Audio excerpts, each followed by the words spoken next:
इस वक्त ईरान और अमेरिका के बीच क्या चल रहा है और दूसरे देशों, दूसरे मुल्क के ज़रिए अमेरिका और ईरान के बीच सालसी के किरदार अदा किए जाने को लेकर कितनी कोशिशें की जा रही हैं, ये पूरी तफसील इस वीडियो के ज़रिए देंगे। एक बड़ी पेशरफ्त हुई है, उसे जानना ज़रूरी है। इराकी और ईरानी वज़राए ख़ारजा का अबनाए हॉर्मुज़ की सूरत हाल पर तबादले ख्याल हुआ है। जी हाँ, ये बड़ी डेवलपमेंट हुई है कि इराक के वज़ीर ख़ारजा और ईरान के वज़ीर ख़ारजा ने किस पर बात की है? स्ट्रेट ऑफ हॉर्मुज़ की सूरत हाल पर बातचीत की है। तो कशीदगी में कमी और बातचीत को फ़रोग देने की कोशिशों की हिमायत का इयादा भी हुआ है इस बातचीत के बाद। तो इराक़ी वज़ीर ख़ारजा फवाद हुसैन इनका नाम है, उन्होंने अपने ईरानी हम मनसब अब्बास अराग़ची के साथ स्ट्रेट ऑफ हॉर्मुज़ की ताज़ा तरीन सूरत हाल और इलाकाई सतह पर कशीदगी कम करने के इम्कानात पर तबादला ख्याल किया।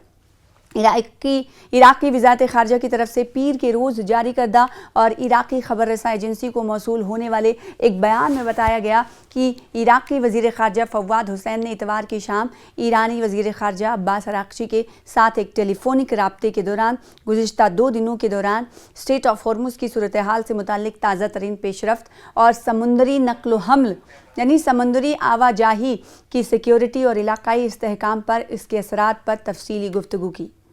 बयान में मज़ीद कहा गया कि वज़ीर मौसूफ़ ने इख्तलाफात के अज़ाले और हल तलब मसाइल को सुलझाने के लिए बेहतरीन रास्ते के तौर पर मुज़ाकरात और सिफारतकारी के रास्ते की तरफ वापसी का खैर मकदम किया, जो खित्ते में अमन और इस्तेहकाम को फ़रोग देने में मुआविन साबित होगा। इराक़ी वज़ारत ख़ारजा के मुताबिक बातचीत के दौरान इराक़ को निशाना बनाने वाले हालिया फ़ौजी हमलों का भी अहाता किया गया और इस बात पर जोर दिया गया कि खित्ते में कशीदगी को बढ़ाने वाले किसी भी इक़दाम से गुरेज़ करना इंतहाई ज़रूरी है। बयान में मज़ीद इशारा किया गया कि ईरानी वज़ीर ख़ारजा ने मौजूदा सूरत हाल से मुतल्लिक़ ताज़ा तरीन पेशरफ्त का जायज़ा लिया और वज़ीर ख़ारजा को उन जारी कोशिशों और मुज़ाकरात से आगाह कराया गया जो स्ट्रेट ऑफ हॉर्मुज़ को दोबारा खोलने और बहरी आमदोरफ्त की रवानी को यकीनी बनाने से मुताल्लिक़ फ़हम फ़रासत पैदा करने के लिए किए जा रहे हैं। बयान के मुताबिक फवाद हुसैन, जो कि इराक़ के वज़ीर ख़ारजा हैं, उन्होंने इस बात पर जोर दिया कि इराक़ जारी पेशरफ्त पर गहरी नज़र रखे हुए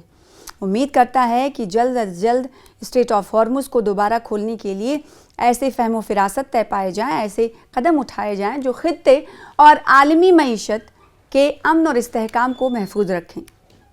उन्होंने तेज़ी से बदलती हुई सूरत हाल के तनाजुर में दोनों फ़रीक़ैन के दरमियान मुसलसल राब्ते और हम आहंगी की अहमियत पर जोर दिया। यानी इराक़ भी इस वक्त कह रहा है कि अगर आपको इंटरनेशनली दबाव से कम रहना है या पूरी दुनिया को इस दबाव से निकालना है जिस दबाव से इस वक्त दुनिया जूझ रही है, तो बातचीत ही एक वाहिद रास्ता है। मुसलसल राब्ता होना और हम आहंगी होना ही एक वाहिद रास्ता है जिसके ज़रिए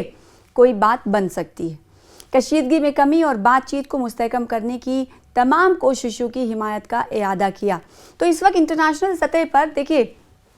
कल हमने आपको एक रिपोर्ट दिखाई, उस रिपोर्ट में ये कहा था कि ईरान के हवाले से अमेरिका को फ़ोन किसने किया है? सऊदी प्रिंस ने किया है कि ईरान को लेकर हमला ना किया जाए या फिर जो भी इस वक्त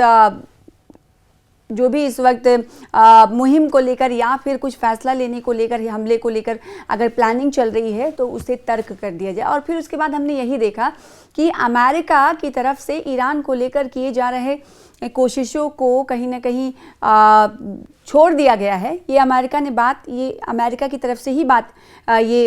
एतराफ़ किया गया कि वो हमला अब नहीं करेगा। तो इसका मतलब ये है कि दोनों देशों के बीच बातचीत की राह अब हमवार होती हुई दिखाई दे रही है। जब इराक़ के वज़ीर ख़ारजा ने ईरान के वज़ीर ख़ारजा अब्बास अराग़ची से बात की तो इसी पर बातचीत हुई कि दोनों मुल्कों के दरमियान हम चाहते हैं, यानी इराक़ चाहता है कि बातचीत हो, क्योंकि बातचीत के ज़रिए ही रास्ते का हल मुमकिन हो सकता है। और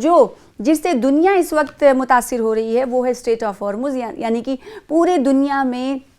एक्सपोर्ट होने वाला कच्चा तेल, क्रूड ऑयल 20% यहाँ से निकलता है, जाता है और इस वक्त वो बंद है, नाकाबंदी है। इसीलिए ये दुनिया को मुतासिर करता हुआ दिखाई दे रहा है और इससे दुनिया की इकॉनमी कहीं ना कहीं गिरती हुई नज़र आ रही है या फिर मुतासिर होती हुई नज़र आ रही है। तो दूसरी तरफ ईरान के हवाले से अमेरिका कहीं ना कहीं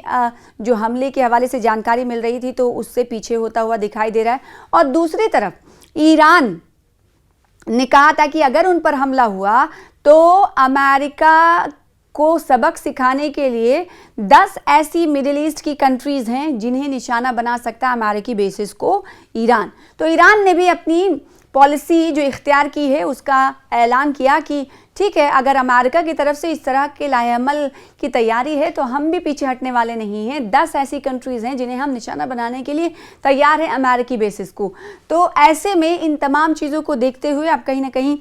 डोनाल्ड ट्रंप ने मुज़ाकरात के हवाले से थोड़ी सी राह दिखाई है और दूसरी तरफ ईरान ने भी कहा है कि अगर हमारे ऊपर हमला हुआ तो शदीद हमला किया जाएगा, बर्दाश्त नहीं किया जाएगा और अमेरिका को सबक सिखाया जाएगा कि देखिए हम अब पीछे मुड़ने वालों में से नहीं हैं, जैसा कि ईरान अक्सर करता रहा है।